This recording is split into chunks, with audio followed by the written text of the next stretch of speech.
Good morning, Nay Goldie! Tay Goldie! Kamusta naman kayo? Mukhang okay na kayo ah. Ako naman, yung usual. Hindi na naman ako nakatulog. Alam naman yung buhay na nag-iisa. Worried, stressed, lonely. Pero okay na yan. Basta happy kayo. Happy na rin ako. Alam mo na yun eh. Tsaka, ayaw ang favorite ko. Pero sige na, unahin ko muna yung iba ha. Wait lang ha, babalik ako. I promise, babalik ako. Wait. Good morning mga Fins! It's a good day today, so let's look alive everybody. Let's look healthy. Alam mo naman, breakfast is the most important meal of the day. Yes, my zebra fish, my colorful fish. Hi ma! Hi pa! Good morning po sa inyo. So medyo mahina po ang store pero okay lang. Like what you always taught me. Think positive, be positive, and stay positive. Kaya don't worry, kaya natin to. Mag-selfie naman tayo para malay mo, maswerte naman tayo today sa store, di ba? Say fish on 3. 1, 2, 3, fish!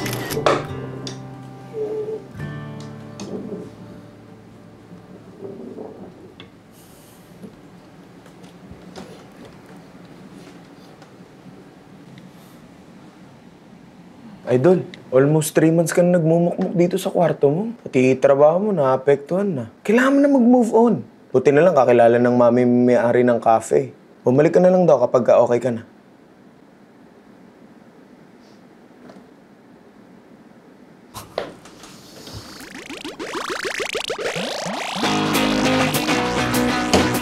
Bro, samahan mo ako. Saan? Tara.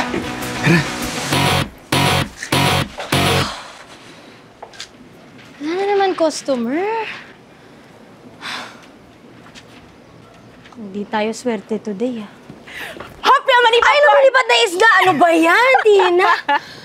Gulat naman ako sa'yo. So, ano nangyayari dyan sa mukha mo, Pauline Marasigan? Bakit parang binaksakan ka ng aquarium sa mukha?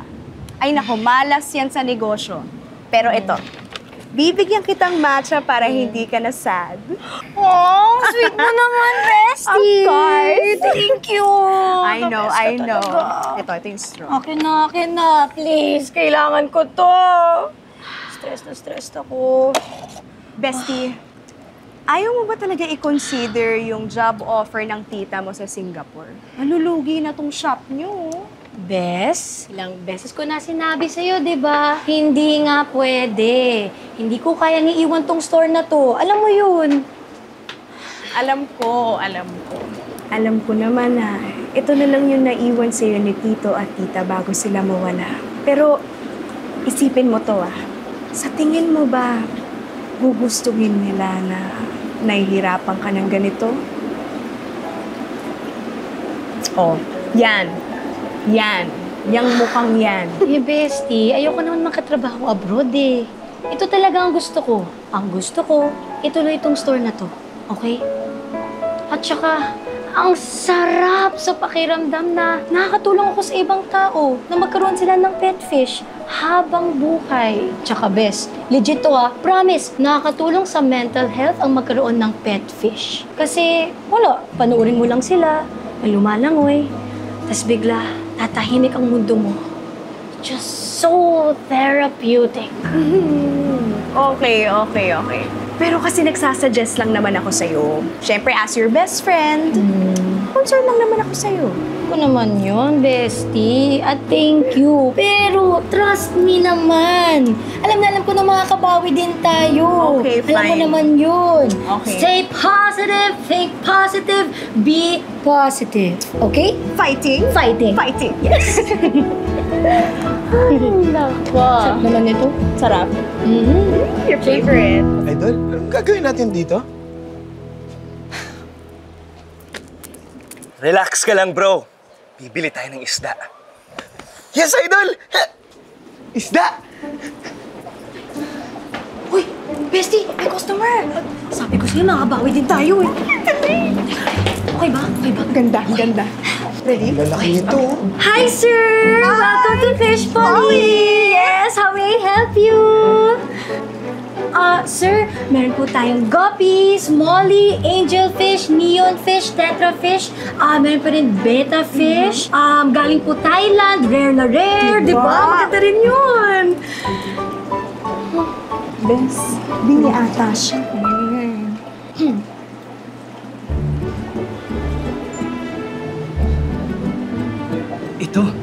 Ito yung hinahanap ko.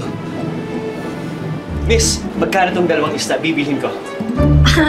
Sir, hindi po sila for sale. Kung gusto niyo po, may ibang Orlando goldfish dito po sa likod.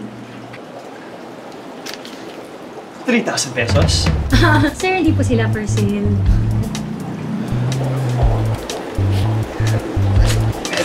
Yeah. 5,000 pesos. Hindi yata pinagbibili ni ate. Rosie, ito. 7,000 pesos. Bibilhin ko na. Bes, 7 lang. Kunin mo na yan, Bes. Game. Hindi. Lahat na. Ayan, that's money. 10,000 pesos. Ang kukulit ninyo, sir! Sinabi ko nga hindi for sale eh! Idol, hindi natin ipilit. Di yata pinagbibili. Baka masapakpan yan tayo ni ate. Ika na.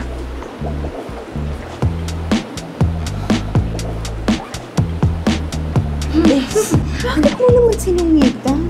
Tingnan mo, ang cute niya. Oh, bagay kayo. Isa ka pa!